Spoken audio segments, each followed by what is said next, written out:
What's up, y'all? State Almighty. And I'm back with another Rikers Island / prison video. And you gotta stick to the end of this video because I will be detailing all the way until the end the difference between those who thrive in Rikers Island / prison and the difference between those people and those who punk out, right? And they get hold. They hold bid, okay? So, first off, I want to say that there's a difference, and the difference is your willingness to be violent. That's one of these. Your willingness to be violent. Your level of self-respect, which will determine your willingness to be violent in jail. And it depends on how long you're going to be locked up and how you want your bid to be, okay? So you got to have a high willingness to be violent, not for the sake of being violent, but so people will know not to mess with you. If you're somebody who you're not afraid to get punched in the face, and you're definitely not afraid to throw 2 more punches back, you're somebody who, even if you get there and nobody knows you, so you got to deal with a whole lot of extra BS, at some point your name gonna start buzzing. People are gonna start respecting your gangster. They're gonna be like, okay, this guy's gonna give me a rough fight. Or they'll be like, this guy can really fight. Mind you, you could thrive in prison or Rikers Island and not know how to fight. You just gotta be willing to be violent. If you don't know how to throw a 1-2-3 punch combo, but you're willing to stab anybody in the face, and they know you will, dude's gonna be like, okay, it's probably best to either be his friend and leave him alone. You gotta have a propensity for violence, even and it's like, even if you're not that type of person, as a man, you only made it to this point because the history of your gene pool, you know, you had warriors, people who already had a propensity to be violent to even help you get to this point. So you would have to dig deep, you know what I mean? Like, for instance, when I first made it to Rikers Island, I kind of already knew the level of gangster I was gonna have to be at, because I went to like Horizon and Spofford and I had my share of fisticuffs, you know what I'm saying? My share of Merry Fistmas, my share of squabbles and kerfuffles, right? But then you get to Rikers Island and you see that the level of aggression, the level of violence is on an even higher level. You get there and the alarm's ringing every day, and at any random point, you know, a dude get his face slashed, or one of my homies from the hood got stabbed in the neck by a Latin king. You know what I mean? You understand that you gotta turn your gangster up. Even if you don't want to, you have to turn your gangster up, and that's the only way. That's the only way, you know what I'm saying? Like my first couple days in there, I tried to not get into nothing, but then I got jumped a couple times, and I'm like, okay, these niggas ain't gonna listen. They ain't gonna listen, and I'm not about to do a bid here and then go home, and everybody gonna be talking about, yo, man, Juju was soft, he was letting dudes punch on him, beat him up, he was getting extorted all crazy, slapped up.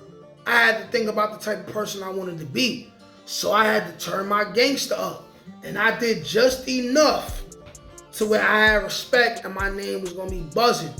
I didn't overdo it, but I did just enough. And doing just enough is making an example out of anybody who come your way. Not turning down any fades. And you gotta be a bit of a bully. This is what it is. You have to have a propensity for violence. You have to. You gotta have a propensity for violence, you know what I'm saying? You gotta have no fear. No fear getting jumped. No fear jumping somebody. No fear punching somebody in the face. If you feel like a threat is a big enough threat to where you need to get a piece of a radiator, carve it out, turn it into a slashing weapon or a stabbing weapon, then that's what you need to do. That's exactly what you need to do. All of these things will make sure that you have somewhat of an easier bid while you're locked up and you're doing this time. It's like you really don't have a choice. You have to be, you know? That's a difference between those who thrive and those who don't, you know what I mean? Also, it's like, if you're afraid to get punched in the face, then you're gonna be the dude who's doing the uh-oh booty dance with his hands on the wall. Like that's, oh, my arm look tight big. Working out shit. But like, you're gonna be that guy. You're gonna be that guy who, when it's commissary day, they're gonna slide the list under your door and say, yo, listen, give me this list.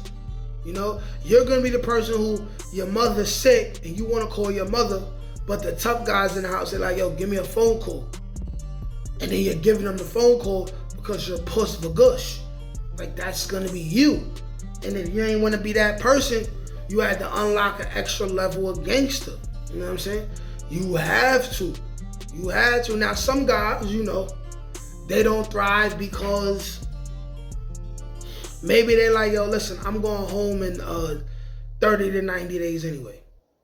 So I'm just gonna comply with what these niggas wanna do.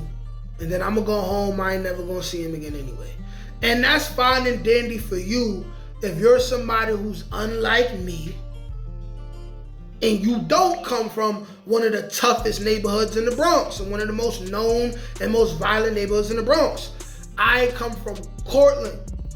I come from 161st Street, right? Morris Avenue, Park Avenue, Cortland Avenue, where a lot of guys go to jail. A lot of guys go to Rikers Island, and at any point you could be walking in the corridor and see somebody from the town, right? And they're gonna be tough, and they're gonna know where you at. They're gonna ask what you doing, and you don't wanna be the person who, when they ask what you doing, they're like, man, he doing bad. He's sitting on an iron horse. He getting extorted. He crying.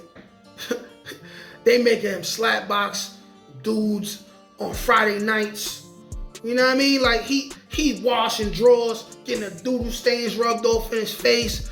You don't want to be that guy, you know what I'm saying? So to thrive in Rikers Island, not only you gotta have a propensity for violence, you could be less violent if you know how to play chess.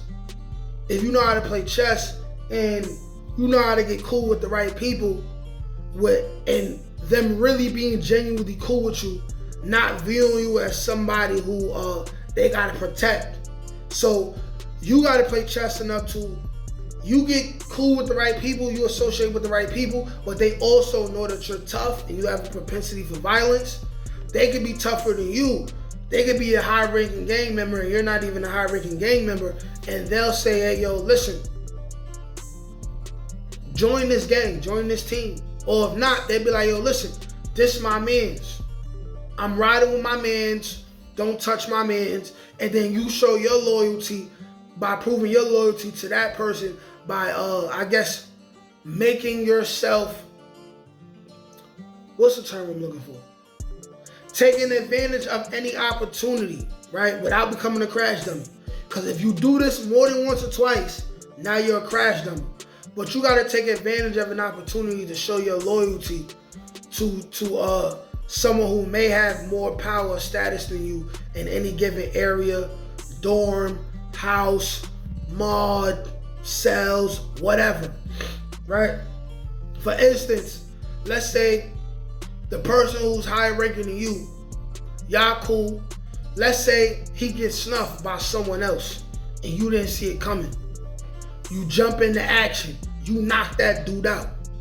You knock that dude out. So now the dude who you knocked out a dude for, he gonna be like, yo, this is really my mans.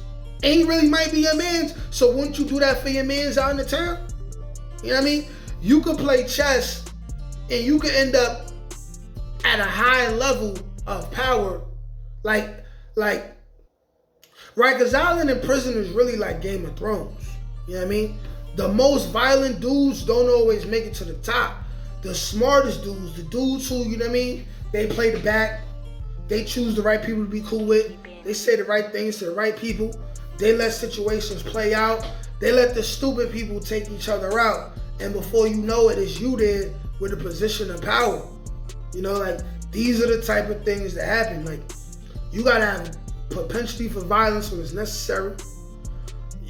You cannot be scared to get hurt yourself. Can't be scared to get pain. And you gotta be able to play chess, you know what I mean, and not checkers. Because sometimes you gotta use your brain to survive. It ain't about being violent all the time. It's about a balance of all three things, which is not being afraid to get hurt, having a propensity for violence, if I'm saying that word right. I might even saying that word wrong.